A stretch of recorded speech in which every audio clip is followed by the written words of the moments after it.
Most of us start our day without a second thought about where everything comes from. The coffee in your mug, the toast on your plate, the shirt on your back, it all just appears, right? We wander through grocery stores with shelves packed to the ceiling, assuming they restock themselves by magic. We click buy now online and a box shows up on our doorstep a day or two later. It's a modern miracle we've all come to take for granted. But this seamless system isn't magic. It's the result of hard, often dirty work done by people who rarely get a thank you. People who get up before the sun and work long after it sets, all to keep our world running smoothly. This whole incredible supply chain rests on two massive pillars: farming and trucking. Think about it. Nothing gets to your table or your closet without them. First, a farmer has to grow it or raise it. That means wrestling with the soil, battling the weather, and hoping for a decent price at the end of a long season. Then, once that food or material is harvested, a trucker has to haul it.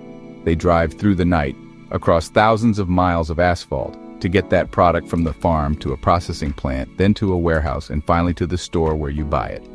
These two jobs are the beginning and the middle of nearly every single thing we consume. They are the essential, yet often invisible gears that turn the great machine of our economy.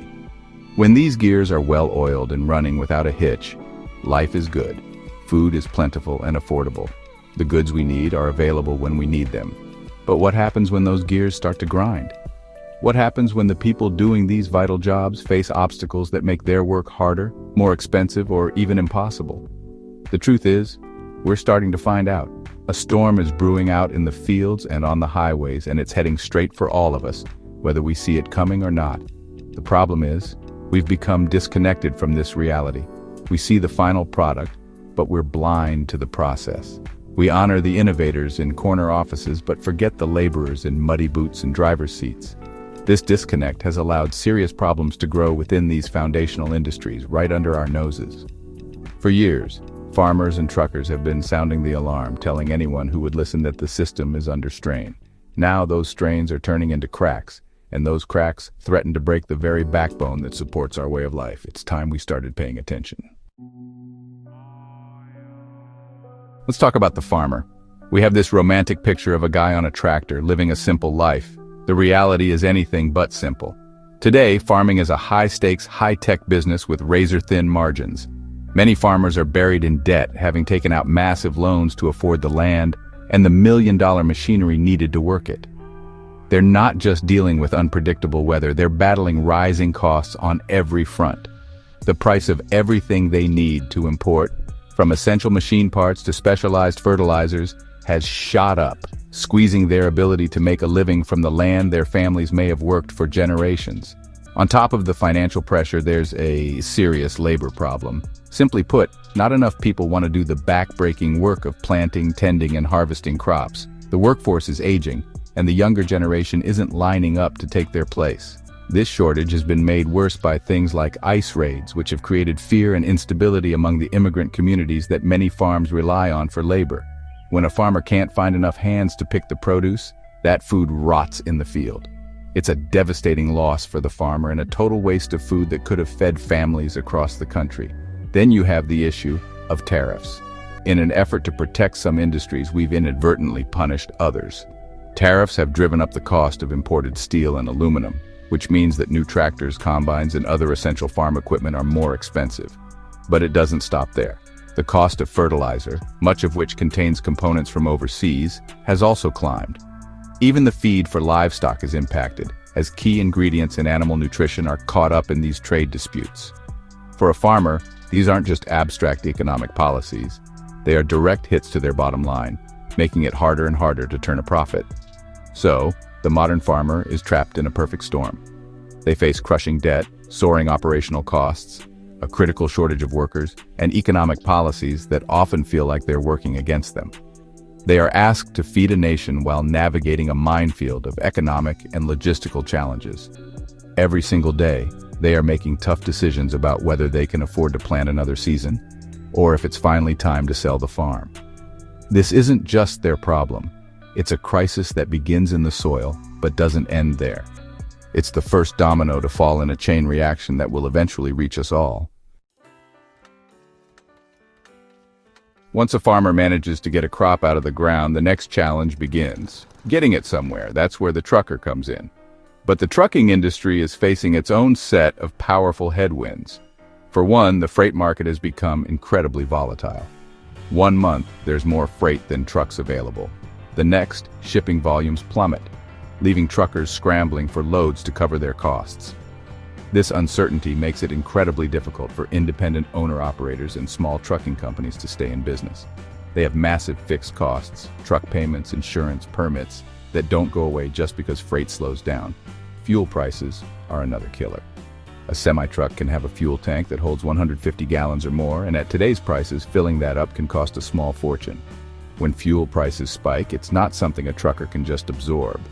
That cost has to be passed on, which means the price of shipping everything goes up. Add to that the rising cost of maintenance and repairs. Modern trucks are complex machines, and fixing them requires specialized parts and mechanics. Just like with farm equipment, tariffs and supply chain snags have made tires, engine components, and other essential parts more expensive and harder to get, leading to more downtime and higher bills. And just like on the farm, there's a serious driver shortage. The lifestyle is tough. Drivers spend weeks away from home, sleeping in a cab and dealing with traffic, bad weather, and endless regulations. The workforce is getting older, and fewer young people are willing to sign up for the job. This isn't just a number on a spreadsheet. It means there are fewer trucks on the road to move the goods we depend on. When you have more stuff to move than people to move it, shipping rates go up, and delays become common. That load of fresh lettuce from California might take an extra day or two to get to a grocery store in Ohio, and by then, it's not so fresh. All these challenges, less freight, high fuel, expensive repairs, and a lack of drivers, are creating a massive bottleneck in our supply chain. The system that is supposed to be a smoothly flowing river is becoming more like a clogged drain.